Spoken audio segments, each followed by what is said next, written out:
इयत्ता 10वी विज्ञान व तंत्रज्ञान भाग 1 मधील प्रकरण क्रमांक 9 कार्बनी संयुगे। आणि ह्यातला आपला हा पहिला व्हिडिओ आहे विद्यार्थी मित्रांनो। असेच नियमित सर्व प्रकारचे जर तुम्हाला व्हिडिओ पाहायचे असतील तर आपल्या युट्यूब चॅनलला तुम्ही सबस्क्राईब करा आणि बेल आयकॉनला क्लिक करायला विसरू नका। आता गेल्या वर्षी तुम्ही इयत्ता 9वी मध्ये पाहिलं की सेंद्रिय संयुगे आणि असेंद्रिय संयुगे हे दोन महत्वाचे प्रकार आहेत। आपले अगदी अन्न पदार्थ असतील, धागे असतील, कागद असेल, औषध, लाकूड इत्यादी ह्या सर्व नेहमीच्या वापरातील वस्तू असतात, ह्या अनेक वेगवेगळ्या प्रकारच्या संयुगाने बनलेल्या असतात। या सर्व संयुगामध्ये सामान्य घटक त्यांच्यामधील सामायिक कॉमन जो घटक आहे तो म्हणजे कार्बन। धातू असेल आणि काचकाम यापासून बनवलेल्या वस्तू जर आपण सोडून दिल्या तर अगदी आपल्या अन्न पदार्थापासून ते इंधनापर्यंत अनेक प्रकारच्या ज्या काही वस्तू असतात या सर्वच्या सर्व सेंद्रिय संयुगाने बनलेल्या असतात। या सर्व सेंद्रिय संयुगातील अत्यावश्यक घटक म्हणजेच महत्वाचा घटक कोणता यातला तर कार्बन। सुमारे 200 वर्षापूर्वी असे मानत होते की सेंद्रिय संयुगे हे आपल्याला प्रत्यक्ष किंवा अप्रत्यक्ष सजीवापासूनच मिळतात। मात्र प्रयोगशाळेमध्ये जी काही तयार करण्यात आलेली आहेत ही असेंद्रिय संयुगापासून प्रयोगशाळेमध्ये असेंद्रिय संयुगापासून युरिया आणि सेंद्रिय संयुगाची निर्मिती झाल्यानंतर कार्बनी संयुगे अशी ही सेंद्रिय संयुगाची नवीन आपल्याला ओळख तयार झाली। कार्बन हे घटक मूलद्रव्य असल्याने या सर्व संयुगांना आपण कार्बन संयुगे म्हणतात। याला मात्र काहीतरी अपवाद आहेतच। येथील कार्बन डायऑक्साइड, कार्बन मोनोऑक्साइड, कार्बाइडचे क्षार असतील, कार्बोनेटचे क्षार असतील, बायकार्बोनेट असतील, ही क्षार देखील असेंद्रिय संयुगेच आहेत। या सर्वांची आपण माहिती घेणार आहोत आणि ह्या कार्बनची कोणत्या प्रकारची वेगवेगळी वैशिष्ट्ये आहेत ती देखील अभ्यासणार आहे आपण। यापूर्वी तुम्ही संयुगाचे प्रकार इयत्ता 9वी मध्ये पाहिलेले आहेत तर या ठिकाणी आपण ह्यामध्ये कोणकोणत्या महत्वाच्या गोष्टी आहेत ते आपल्याला पाहायचं आहे। कार्बनी संयुगामधील बंध। आता बंध बॉन्ड्स इन कार्बन कंपाऊंड असं आपण म्हणतो। आता 8व्या आपण प्रकरणामध्ये पाहिलं होतं की आयनिक संयुगे कशा पद्धतीने तयार होतात। या आयनिक संयुगाचे आपण गुणधर्म देखील पाहिले होते। यामध्ये आपण पाहिलं की हे आयनिक संयुगाचे द्रवणांक आणि उत्कर्णांक असतात हे उच्च असतात आणि वितळलेल्या आणि या द्रावण अवस्थेमध्ये या स्थितीमध्ये ही आयनिक संयुगे आपल्याला आढळतात आणि या स्थितीमध्ये असणारी ही आयनिक संयुगे ही विद्युत वाहक असतात। याशिवाय यामध्ये तुम्हाला काही या ठिकाणी उदाहरण तुम्हाला म्हणून दिलेले आहे ते तुम्ही तक्त्यामध्ये पहा। तर सर्वसामान्यपणे ही जी काही कार्बन संयुगे असतात या कार्बनी संयुगाचा उत्कर्णांक हा 300 अंश पेक्षा कमी असल्याचं आपल्याला आढळतं। यावरून आपल्याला लक्षात असं आलं पाहिजे किंवा या लक्षामध्ये असं येतं की ह्या आयनिक संयुगाचे गुणधर्म आणि याच्यामध्ये असणाऱ्या आयनिक बंधाच्या आधारे आपल्याला असं स्पष्ट होतं की काही कार्बनी संयुगाचं द्रवणांक आणि उत्कर्णांक हे तुम्ही या ठिकाणी पहा। मिथेन आहे -183, त्याचा उत्कर्णांक आहे -162। इथेनॉल C2H5OH याचा द्रवणांक दिलेला आहे तुम्हाला -117, याचा उत्कर्णांक आहे 78। क्लोरोफॉर्म CHCl3 -64, त्याचा द्रवणांक आहे, उत्कर्णांक आहे 61। याच बरोबर ऍसिटिक आम्ल CH3COOH याचा द्रवणांक आहे 17 अंश सेल्सिअस आणि उत्कर्णांक आहे 118। यावरून तुम्हाला काय दिसून येतं तर वेगवेगळ्या प्रकारच्या या द्रावणाच्या विद्युत वाहकता ते किंवा त्याचे ज्यामध्ये बॉन्ड असतात, जे काही बंध असतात हे भिन्न भिन्न असतात। त्याच्यामध्ये ठराविक अशा वेगळ्या प्रकारची शक्ती असते।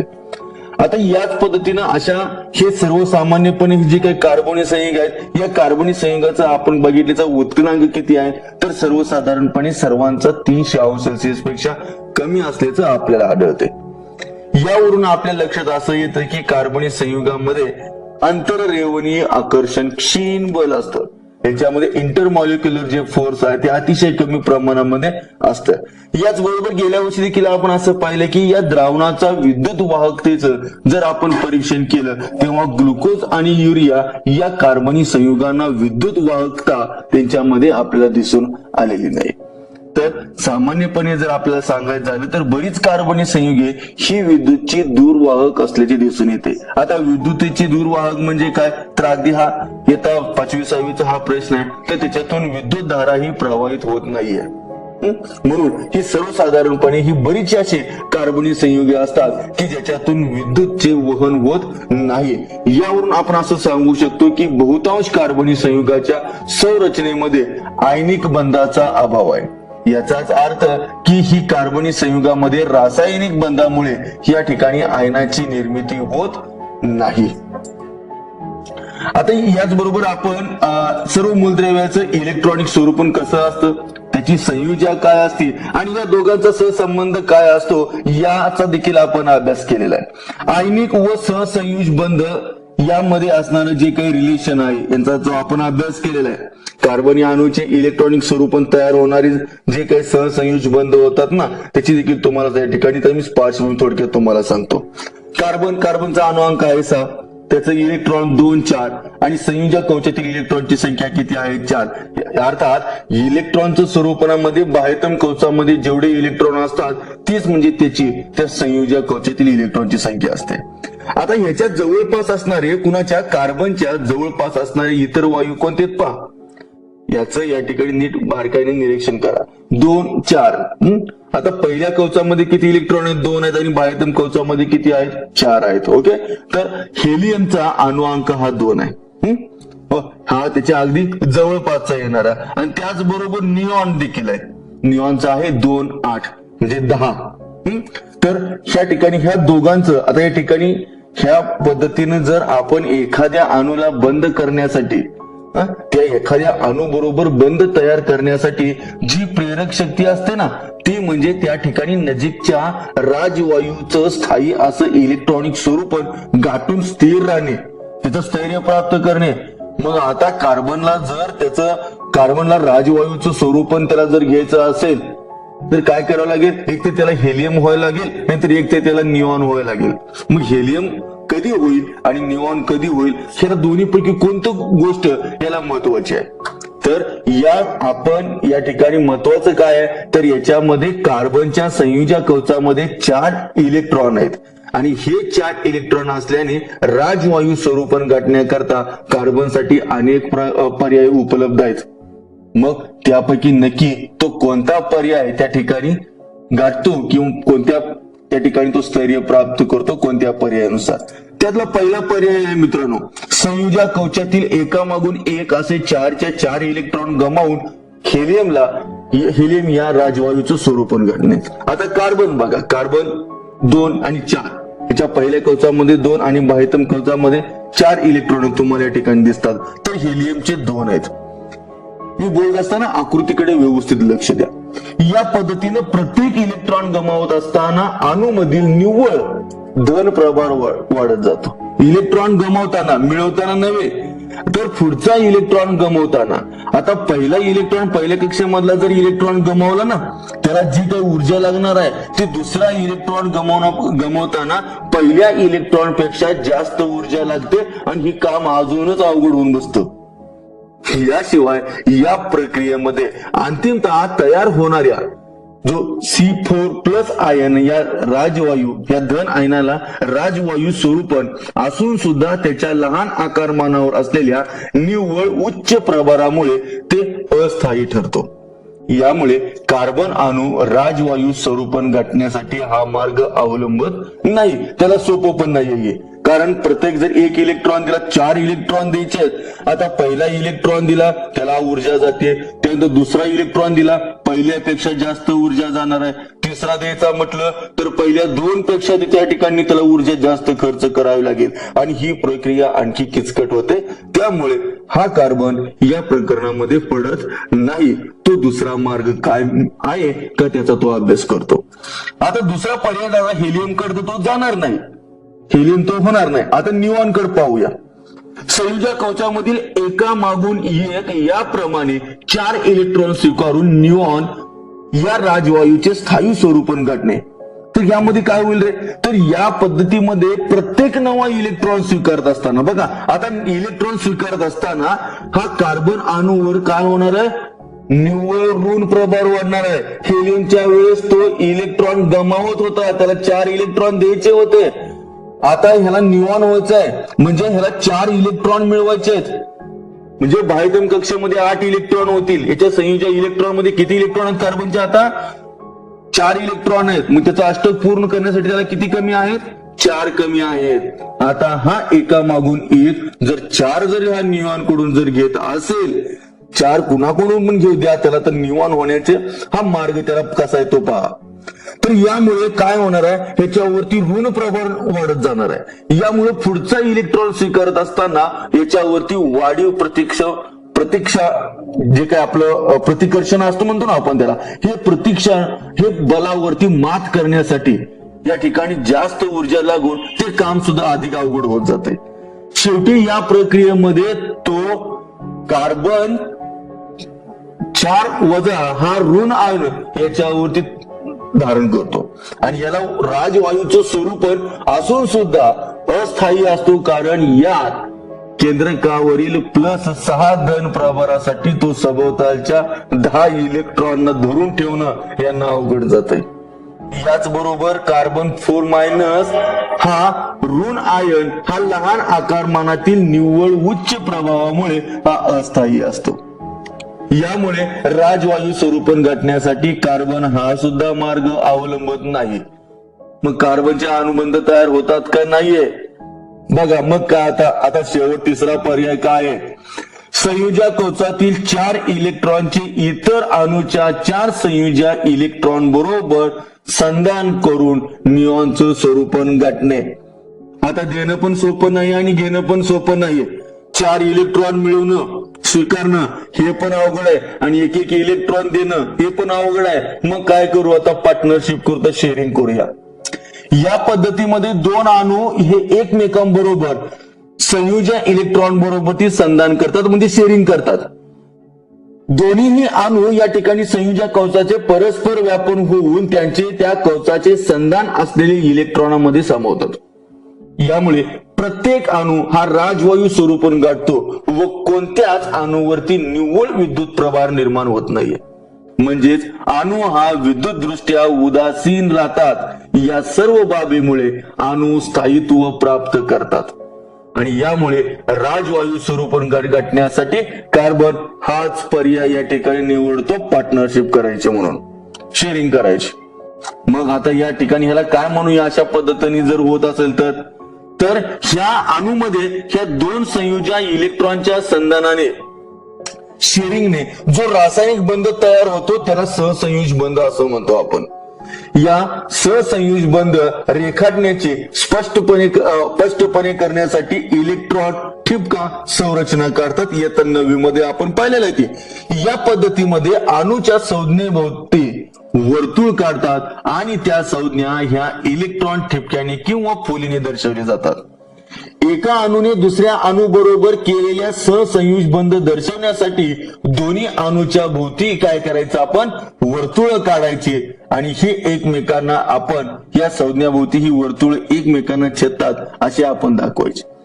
छेदणाऱ्या वर्तुळाच्या परस्पर व्यापन झालेल्या भागामध्ये संधान केलेल्या इलेक्ट्रॉन ठिपका पहा. आता या ठिकाणी या पद्धतीने तुम्ही पाहता ना, या ठिकाणी हे शेअरिंग केलेलं आहे. जे तुम्हाला लाईट ब्लॅक कलर दिसतो का पाठीमाग, हे 2 इलेक्ट्रॉन हे हायड्रोजनचे या ठिकाणी शेअरिंग केलेले आहेत. एका अणूने दुसऱ्या अणू बरोबर केलेल्या सहसंयुज बंध दर्शवण्यासाठी दोन्ही अणूच्या संज्ञेभोवती हे वर्तुळ एकमेकांना छेदतात असं दाखवता येतं. या छेदणाऱ्या वर्तुळाच्या परस्पर व्यापन झालेल्या भागात संधान केलेले इलेक्ट्रॉन ठिपका किंवा फुलीच्या साह्यानं हे दाखवता येतात. संधान केलेल्या इलेक्ट्रॉनची एक जोडी म्हणजे एक सहसंयुज बंध. तुम्ही म्हणा प्रत्येक वर्तुळ काढायची गरज आहे का? नाही.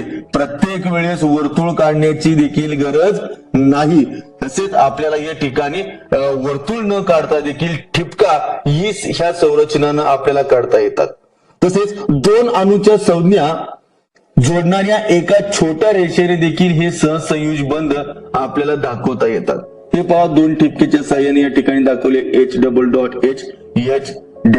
H आडव्या रेषेने देखील जगते.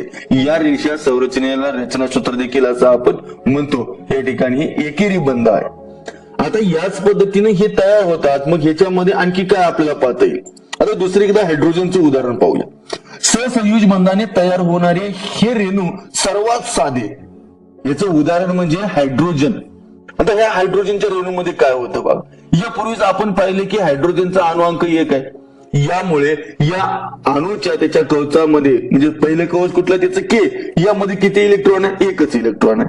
के कवच पूर्णपणे हे भरून घेऊन हेलियमचे स्वरूपण गाठण्यासाठी त्याला आणखी एका इलेक्ट्रॉनची गरज आहे. हायड्रोजनचा एक आहे, 2 कशाचा आहे, हेलियमचा आहे. आता ह्याला हेलियमचं स्वरूपण गाठण्यासाठी एका इलेक्ट्रॉनची गरज आहे. आता ही त्याची गरज भागवण्यासाठी 2 हायड्रोजन अणू त्याचे इलेक्ट्रॉन हे एकमेकांना संधान करतात, शेअरिंग पार्टनरशिप. आणि H2 हा हायड्रोजनचा रेणू तयार होतो. 2 हायड्रोजन अणूमध्ये 2 इलेक्ट्रॉनचे संधान एका सहसंयुज बंध म्हणजे अगदी एकेरी बंध या ठिकाणी तयार होत असतो. आता तुम्ही म्हणा एकेरीच का, आता दुहेरी बंधाचं बघा उदाहरण. दुहेरी तिहेरी आपण किती त्याचे बंध तयार होऊ शकतात. 2 ऑक्सिजन अणूच्या रासायनिक संयुगाने ऑक्सिजन O2 हा या ठिकाणी काय एक रेणू तयार होत असतो. 2 नायट्रोजन अणूच्या रासायनिक संयुगाने N2 हा रेणू तयार होतो. आणि या दोन्ही रेणूच्या संरचनेचे इलेक्ट्रॉन टिपका संरचन पद्धतीने देखील आपल्याला दर्शवता येते. यामध्ये हे पद्धती रेकॉर्ड आपल्याला असं स्पष्ट दिसून येतं की हा O2 या रेणूमध्ये 2 ऑक्सिजन अणू एकमेकांना, तुम्ही या ठिकाणी पहा, या ठिकाणी ग्रीन कलर दाखवतो तुम्हाला, 2 या ठिकाणी एकमेकांना काय झालेले बॉन्डिंग झालं, त्यांचं बंध त्या ठिकाणी बंधाने एकमेकाला दुहेरी बंधाने जोडले गेलेले आहेत. तर नायट्रोजन मध्ये बघा या ठिकाणी, तर 2 नायट्रोजन मध्ये हे अणू एकमेकांना 3 सहसंयुज बंधाने म्हणजेच तिहेरी बंधाने एकमेकांना जोडले गेलेले आहेत. ट्रिपल बॉन्ड, एक हा दुसरा आणि हा एक तिसरा, बरोबर. तर या पद्धतीने हा ऑक्सिजन आणि नायट्रोजन, ऑक्सिजन मध्ये दुहेरी बंध तयार होतो, नायट्रोजन मध्ये तिहेरी बंध तयार होतो. तर या पद्धतीने हे जे काही कार्बन असतात यांच्यामध्ये अशा पद्धतीची ही संयुगे ही एकमेकाबरोबर ती अशा पद्धतीने त्यांची शेअरिंग करून म्हणजे त्यांचं संधान करून हे तयार होत असतात. आता मिथेनच्या बाबतीत जर आपल्याला विचार करायचा असेल तर ही रचना सूत्र मी तुम्हाला अगोदर दिलीत, कारण इथं नवीमध्ये आपण पाहिलेत. मिथेन CH4 आहे लक्षात, CH4 एक कार्बनचा अणू आणि 4 हायड्रोजनचे अणू. या ठिकाणी रेड कलर मध्ये तुम्हाला कार्बन दाखवलाय, ब्लू कलर मध्ये हायड्रोजन दाखवलाय. आता आपण या मिथेनचा विचार करू. मिथेन ही एक कार्बन संयुगच आहे म्हणून तर आपण त्याचा अभ्यास करतो या प्रकरणामध्ये. आता गेल्या वर्षी तुम्ही मिथेन कुठं सापडतं, त्याचं गुणधर्म काय, त्याचा उपयोग काय याविषयी तुम्ही माहिती तर घेतलेलीच आहे. आता मिथेन रेणूच्या संरचनेकडे बघा. आपण आता पाहिलं की या ठिकाणी 4 संयोजन इलेक्ट्रॉनच्या साह्याने कार्बन अणू 4 सहसंयोज बंध तयार करू शकतो. आणि हे सहसंयोज बंध तयार करून तो त्याच्या लगत असणाऱ्या राजवायूचं अर्थात निऑनचं स्वरूपण गाठतो आणि तो स्थायित्व प्राप्त करतो. मिथेन आणि इलेक्ट्रॉन ठिपका संरचन तसेच रेषा संरचना देखील तुम्ही असे बघा. ही ठिपका ही सर्व मिथेनचीच वेगवेगळ्या प्रकारची आहे. ही रेषा संरचन पद्धत आणि ही ठिपका या ठिकाणची. तर हे मिथेन तुम्हाला या पद्धतीने देखील तुम्हाला दाखवता येतं. ओके, अशा पद्धतीने आपण याचे काढू शकतो. आता 4 संयोजन इलेक्ट्रॉनच्या साह्याने काय करतोय ही गोष्ट लक्षात ठेवायची. 4 संयोजन इलेक्ट्रॉनच्या साह्याने कार्बन अणू 4 सहसंयोज बंध तयार करून त्याच्या जवळचे असणाऱ्या निऑन अर्थात या राजवायूचं स्वरूपण गाठतो आणि स्थायित्व प्राप्त करतो. मिथेन इलेक्ट्रॉन ठिपका संरचना याच बरोबर रेषा संरचना या पद्धतीने आपल्याला दर्शवता येते. तर पहा मित्रांनो, ही अशा पद्धतीची ही प्रक्रिया होत असते. आता ही इथला आपला हा भाग झाला. त्यानंतर आपण पुढच्या भागामध्ये कार्बन एक आगळं वेगळं कशा पद्धतीचं मूलद्रव्य आहे याविषयी आपण पुढच्या व्हिडिओमध्ये माहिती घेऊया. तोपर्यंत जर तुम्हाला व्हिडिओ आवडला असेल तर नक्की लाईक करा, शेअर करा आणि सबस्क्राईब करायला तर अजिबात विसरू नका. रोज तुम्ही 1-2 मित्रांना तुमच्या आपल्या हा व्हिडिओ बाबत तुम्ही सांगत चला. ठीक आहे, थांबूया या ठिकाणी. जय हिंद, जय कर्मवीर.